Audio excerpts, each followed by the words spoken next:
नमस्कार, मैं हूं मनीषा झा। आस्था के इस प्रोग्राम में आपका बहुत बहुत स्वागत है।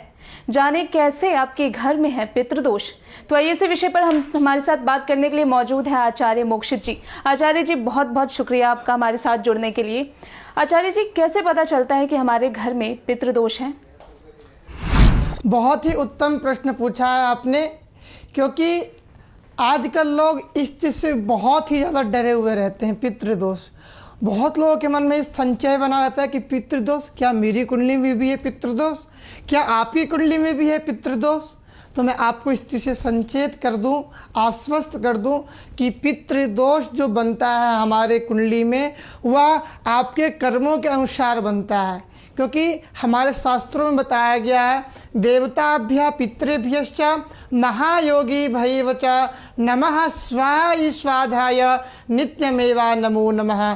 पिता धर्म पिता कर्म पिता ही परमं तपः सर्वे मापन्ने सर्वे पितृदेवतः। यानी कि आपके घर में अगर संतान की उत्पत्ति नहीं हो रही हो, अगर आपकी वह जो वंश है वह एक जगह स्टॉपेज कर गया और रुक गया हो, तो आप समझें कि आपके घर में पितृदोष बन रहे हैं। क्योंकि यह जो संकेत होते हैं वह पितृदोष के ही होते हैं। आपके पारिवारिक जीवन में अगर बहुत ही ज़्यादा विघ्न व्याधि रहती हो, या बहुत ही उपाय करने के बाद में भी आपका पारिवारिक जीवन उत्तम नहीं हो पा रहा है, तो आप इससे भी पता लगा सकते हैं कि आपकी कुंडली में पितृदोष है। तीसरा, अगर आपके विवाह में बहुत प्रकार की दिक्कतें आ रही हैं, बहुत सारे ऐसे लोग हमारे पास में आते हैं जो कि कहते हैं कि गुरुजी हमारा विवाह नहीं हो पा रहा है, बहुत प्रयास करने के बाद में भी सफलता नहीं मिल पा रही है, तो आप इससे भी समझ सकते हैं कि आपकी कुंडली में पितृदोष बना हुआ है। तो आप इसके निराकरण के लिए किसी अच्छी ज्योतिषी से आप संपर्क कर सकते हैं। आचार्य जी, ये पितृदोष का कारण क्या होता है? पितृदोष का जो मुख्य कारण होता है, क्योंकि हमारे शास्त्रों में जो मैंने बताया कि एक पिता हमारे भगवान के समान होते हैं। जैसे कि आप एक श्लोक बोलते हैं, त्वमेव माता च पिता त्वमेव बंधु च सखा त्वमेव।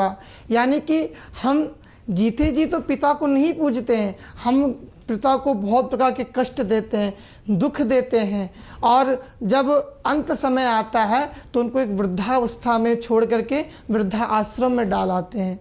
तो वह पिता अपने बच्चों से नारुष्ट होकर के, क्योंकि पिता का अगर आप दिल दुखाएंगे, पारिवारिक दिल दुखाएंगे, तो भाई आपको भी कहीं न कहीं कष्ट की प्राप्ति होगी।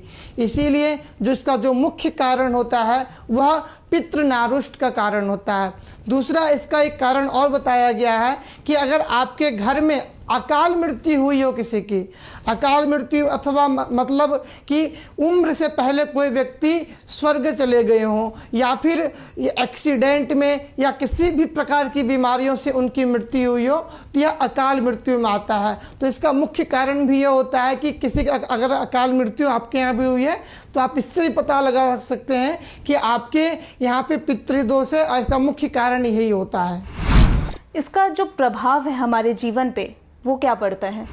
जी बिल्कुल, इसका जो प्रभाव है हमारे जीवन पे, इसका एक बहुत बड़ा प्रभाव डालता है। क्योंकि हमारे जीवन में बहुत प्रकार की दिक्कतें आती हैं। बहुत बार आपने देखा भी होगा कि बहुत मेहनत परिश्रम करने के बाद में भी आपको सफलता नहीं मिल पाती है, या बहुत मेहनत परिश्रम करने के तत्पश्चात भी आपको अपने बिजनेस में या कार्य क्षेत्र में उतनी उन्नति की प्राप्ति नहीं हो पाती है।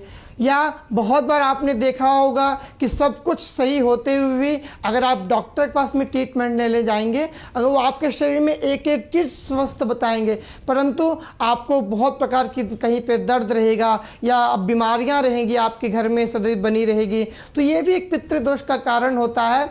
दूसरा, इसका एक मुख्य कारण ये भी है कि आपके घर में अगर पुत्र रत्न की प्राप्ति नहीं हो रही है, तो आप समझ जाएं कि आपके वहाँ आपके घर में और आपकी कुंडली में पितृदोष विराजमान है। इसीलिए आप जितना जल्द से जल्द हो सके, अगर आपको भी अब तक पुत्र रत्न की सुख की प्राप्ति नहीं हो पाई है, तो आप भी आज ही अपनी कुंडली अवश्य दिखवाएं अच्छे ज्योतिषियों से और इस दोष का निराकरण करवाएं। इसका कोई उपाय है? जी बिल्कुल, ऐसे तो हमारे शास्त्रों में इसका जो उपाय बताया गया है, इसका पितृ गायत्री अनुष्ठान होता है। अगर आपकी कुंडली में जो पितृदोष है, अगर उसका निराकरण 3 पीढ़ियों तक नहीं होता है तो वह फैमिली वहीं पर स्टॉप हो जाती है। इसीलिए आप इसका जो मैं शास्त्रों में जो निराकरण बताया गया है वह पितृ गायत्री अनुष्ठान, यानी कि 7 दिनों तक पितृ गायत्री मंत्रों के द्वारा 1.25 लाख इस मंत्र का आप जाप करवाएं। दूसरा जो ये उपाय बताया गया है कि अमावस्या के दिन आप अपने घर में ब्राह्मण बुला करके उनको उनको भोजन करवाएं और उनको अपनी सामर्थ्य अनुसार दक्षिणा दे करके उनको सफ़ेद रंग के वस्तु दान करें, तो आपकी कुंडली में जो पितृ दोष है उसका भी निराकरण होता है।